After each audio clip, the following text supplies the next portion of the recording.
అల్లు అర్జున్‌కి ఐటీ దాడులు జరగబోతున్నాయి అనే న్యూస్ వచ్చింది సార్.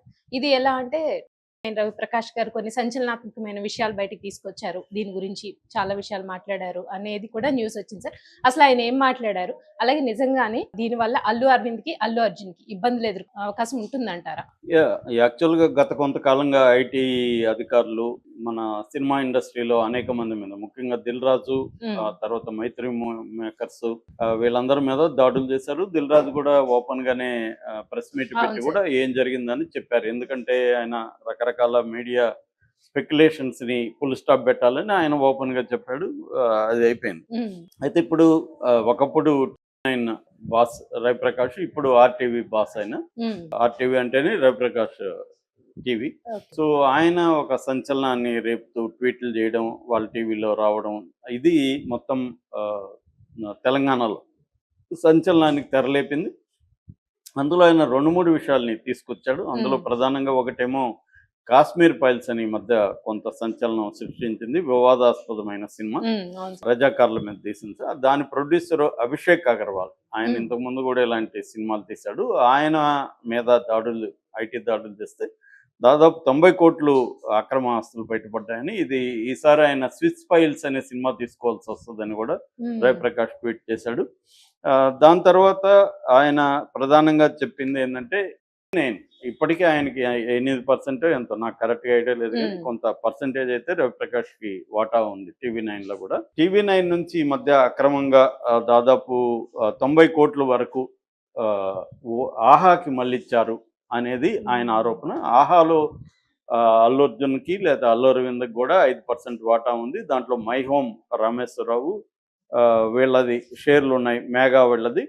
సో, అది ఆల్రెడీ 420,00,00,000 అప్పుల్లో ఉంది. ఎవ్రీ ఇయర్ 100,00,00,000 అప్పు ఆహాలో ఉంది. కానీ పైకి వాళ్ళు అన్‌స్టాపబుల్ అని జెప్పి, అది జెప్పి హ్మ్. అదేదో బ్రహ్మాండంగా ఉందని పీఆర్ టీమ్‌ని పెట్టి ప్రమోట్ హ్మ్. చేసుకుంటున్నారు గానీ, అది ఏటా 100,00,00,000 లాస్ ఉంది. ఆ 100,00,00,000 లాస్‌ని ఇది జేయడానికి కోసం అక్రమంగా 90,00,00,000ని చేయటం మళ్ళిచ్చారు అనేది చెప్పాడు. గతంలో గూడా ఆయన మేఘా కృష్ణారెడ్డిని ఇండియన్ హర్షద్ మెహతా గూడా మెహతా లాగా కంపేర్ చేస్తూ కూడా చెప్పాడు. హర్షద్ మెహతా బ్యాంకులను ఉపయోగించుకొని హ్మ్. స్టాక్ మార్కెట్‌లలో డబ్బులు పెట్టి ఆయన ఎలా మోసాలు చేశాడనేది అప్పట్లో స్కామ్ అయితే, ఇప్పుడు మేఘా కృష్ణారెడ్డి ఏం చేస్తున్నాడంటే కాంట్రాక్ట్‌ల పేరుతో కాంట్రాక్ట్‌లని పొందడం, కాంట్రాక్ట్‌లకి అడ్వాన్సులు తీసుకోవడం, తర్వాత పర్యావరణ అనుమతులని అవని ఇవని ఆ పనులు చేయకుండా ఆ డబ్బుని వేరే దానికి మళ్లించడం. హ్మ్. అట్లాగే బ్యాంక్ గ్యారంటీలు పెట్టుకొని డబ్బులు తీసుకోవడం.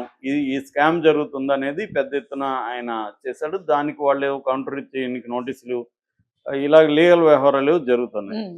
రెండోదేంటంటే మనకు తెలిసింది ఈ ఆర్‌టీవీ అనేది మామూలుగా ఆయన అనుకున్నది తెచ్చి శాటిలైట్ ఛానెల్‌కి పెట్టాలని. బట్ దానికి సంబంధించిన పర్మిషన్‌లు రానీయకుండా వీళ్ళు అడ్డుకుంటున్నారు. హ్మ్. అంటే ఆయన్నసలు ఛానెల్ పెట్టనీయకుండా ఆయన గతంలో కూడా ఆయన ఉన్నప్పుడు నిజానికి రవిప్రకాష్ లేకపోతే 9 ఛానెల్ లేదనేది అందరికీ తెలుసు. ఆయన హ్మ్. స్వహస్తాలతో నిర్మించిన ఛానెల్ అది. అవును సార్. దానికి డబ్బులు ఎవరైనా పెట్టుండొచ్చు. వాళ్ళు అవును. డబ్బులు ఒకటే సరిపోదు. డబ్బులు చాలా మంది దగ్గర హ్మ్. ఉంటది. దాన్ని తీసుకురావాలి గదా! అదంతా తీసింది ఆయన. హ్మ్. ఆయన లేకపోతే లేదనేది అందరికి తెలుసు. కానీ హ్మ్. ఆయన చాలా అవమానకరంగా బయట పంపించేసి, విభేదాలొచ్చినప్పుడు చేయొచ్చు గానీ, హ్మ్. చాలా హ్మ్. అవమానకరంగా అవును ఆయన్ని సార్. పంపించేసి, ప్రభుత్వ అధికారాలను ఉపయోగించుకొని ఆయన్ని హ్మ్. హ్మ్. జైళ్ళల్లో పెట్టిచ్చి, తర్వాత గూడా పెట్టనీయకుండా ఎక్కడ కేసులన్నీ ఆయనకి పెట్టి. హ్మ్. ఆఫీసు స్పేస్ గూడా ఇవ్వనీయకుండా బెదిరింపులు చేసి రకరకాలుగా ఇబ్బందులు పెట్టారనే వార్తలు ఉన్నాయి.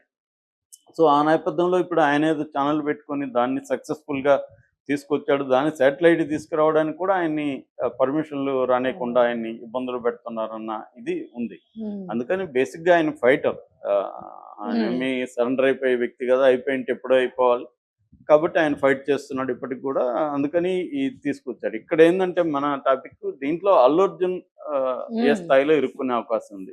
ఎందుకంటే 'పుష్పాది' గూడా అల్లు అర్జున్‌కి 300,00,00,000 రెమ్యునరేషన్ ఇచ్చారనే మనకి ఇదుంది. అందులో హ్మ్. కొంత మొత్తం రెమ్యునరేషను డబ్బు రూపంలో కాకుండా కొంత వాటాల రూపంలో గూడా ఉందని. ఈ మధ్య చాలామంది హీరోలు అదే జేస్తున్నారు. అవును సార్. సినిమాల్లో వాళ్ళేందంటే ప్రొడ్యూసర్‌కి నొప్పి తగలకుండా. ఎందుకంటే ప్రొడ్యూసర్ ముందుగా తీసుకొచ్చి వీళ్ళకి హ్మ్. ఎక్కడ 200,00,00,000, 300,00,00,000 ఎక్కడి నుంచి ఇస్తారు? అవును. అందువల్ల వీళ్ళు ఏం చేస్తున్నారంటే సినిమా బడ్జెట్ కొంత ఒక ఇన్వెస్ట్ ఫిగర్ చేస్తారు. చెప్తారు, కొంత ఉమ్, ఫైనాన్స్ తీసుకొస్తారు, ఇంకొంత వాటాల రూపంలో ఉమ్, ఇచ్చేస్తారు అనమాట. ఈ ఏరియా మీది లేకపోతే ఈ డీటెయిల్ రైట్స్ మీది గ్యారంటీగా వచ్చేవి ఏవైతే ఉంటాయో అవి ఇస్తారనమాట. ఉమ్, అలాగే ఇప్పుడు అల్లు అర్జున్ కూడా ఇరుక్కుంటాడు ఈ ఐడి రైట్స్ లో అవును అనేది సార్. ఒకటి. ఉమ్, రెండోది ఆహాది మాత్రం నేను కూడా ఎప్పటి నుంచో వింటున్నా, అది లాసుల్లో ఉంది ఆహా అనేది. ఆహాని మెయింటెనెన్స్ అంతా ఫైనాన్స్ ఏమో మైహోం రామేశ్వరరావు వాళ్ళది, ఉమ్, నడిపేదేమో అరవింద్ నడుపుతున్నాడు. అల్లు అర్జున్కి దాంట్లో మరి స్టేక్ ఉందా లేదనేది క్లారిటీ లేదు, కానీ అరవింద్కి అయితే ఉంది. ఉమ్, అది నష్టాల్లో ఉందనేది ఎప్పటి నుంచో చెప్తున్నారు.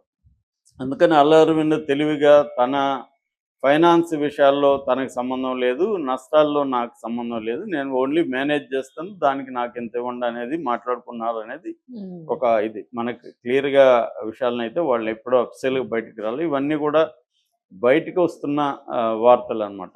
ఈ కాంటెక్స్ట్లో రవిప్రకాష్ ఒక బాంబు పేల్చాడా? ఎందుకంటే ఆయన ఇప్పుడు కొత్తగా పేల్చింది కాదు, గత కొంతకాలం నుంచి ఆయన మేఘా అండ్ మహిమలతో ఉమ్, అనేక ఫ్రంట్లలో పోరాడుతున్నాడు ఆయన. తన శక్తియుక్తుల మేరకు ఆయన ఫైట్ చేసుకుంటూ వస్తున్నాడు. వాళ్ళు కూడా ఇప్పుడు ఏంటంటే బిజినెస్ రైవలరీలో కూడా పాలిటిక్స్ లేకుండా ఇవాళ మన దేశంలో ఏ అంశం లేదు. పర్సనల్ ఈజ్ పాలిటిక్స్ అని ఫెమినిస్టులు అంటారు, కానీ ఉమ్, అది ఫెమినిస్టులకే కాదు, స్త్రీలకే కాదు, అందరికి జీవితంలోని అన్ని రంగాలకు కూడా వర్తిస్తుంది. ఉమ్, అన్ని రంగాల్లో కూడా పాలిటిక్స్ అనేది ఇంపార్టెంట్ అయి కూర్చున్నది, వ్యాపారాల్లో కూడా. సో అందువల్ల వీళ్ళు కూడా ఒక వ్యాపార భాగస్వామే కదా ఈయన కూడా. ఇప్పుడు ఆయన ఎందుకంటే మీడియా అనేది కూడా ఇవాళ ప్రధానంగా ఉమ్, మీడియా అనేది ఎంత మీడియా స్వేచ్ఛ, జర్నలిస్ట్ స్వేచ్ఛ ఎన్ని కథలు చెప్పినా ప్రధానంగా అది వ్యాపారం, వ్యాపారం. అవును బిజినెస్. సార్. బిజినెస్ నడిపేటప్పుడు రకరకాల ఇవి ఉంటాయి. ఇక్కడ ఏంటంటే రాజకీయంగా అధికార పార్టీ ఎవరి కంట్రోల్లో ఉంటే వ్యాపారస్తులు వాళ్ళే డామినెంట్గా ఉంటారు. వాళ్ళ రైవల్స్ని రకరకాల పద్ధతులు తొక్కేస్తారు. ఇప్పుడు అదాని మీద అదే కదా ఆరోపణ. అదాని అనేక ఎయిర్పోర్ట్లని, ఉమ్, సీ పోర్ట్లని రకరకాల బెదిరింపులు చేసి ఆ, ఒకటి గవర్నమెంట్ దగ్గర ఉన్నవి తీసుకోవడం ఒకటైతే, ప్రైవేట్ వ్యక్తులు సక్సెస్ఫుల్గా నడిపే వాళ్ళని కూడా బెదిరింపులు చేసి వాళ్ళ దగ్గర లాక్కోవడం. ఇప్పుడు విజయసాయి రెడ్డి రిజైన్ వెనక కూడా అది ఉందనే ఉమ్, కదా. ఎందుకంటే కాకినాడ సీపోర్ట్ని సివి రావు అనే ఆయన ఆయన దగ్గర ఉంటే అందులో 41% వాటాల్ని అరబిందో కంపెనీకి ఇప్పించారు, బెదిరించి. ఒక మాఫియా అది. అవును సార్. ఏమీ లేకుండానే ఆ వాటాల్ని బదిలీ చేయించుకున్నారు. అట్లాగే ఇక్కడ ఫోన్ ట్యాపింగ్ కేసులు కూడా ఇలాంటివి అనేకం వచ్చాయి. అంటే ఒక కంపెనీ ఓనర్ని బెదిరించడం, ఆ వాటాలని బదిలీ చేయించుకోవడం. ఇది ఈ ప్రక్రియ ఇండియా వైజ్ కూడా అది రాజకీయాలకు సంబంధం ఇండైరెక్ట్గా డైరెక్ట్గా ఉంటుంది. దాంతోపాటు ఈ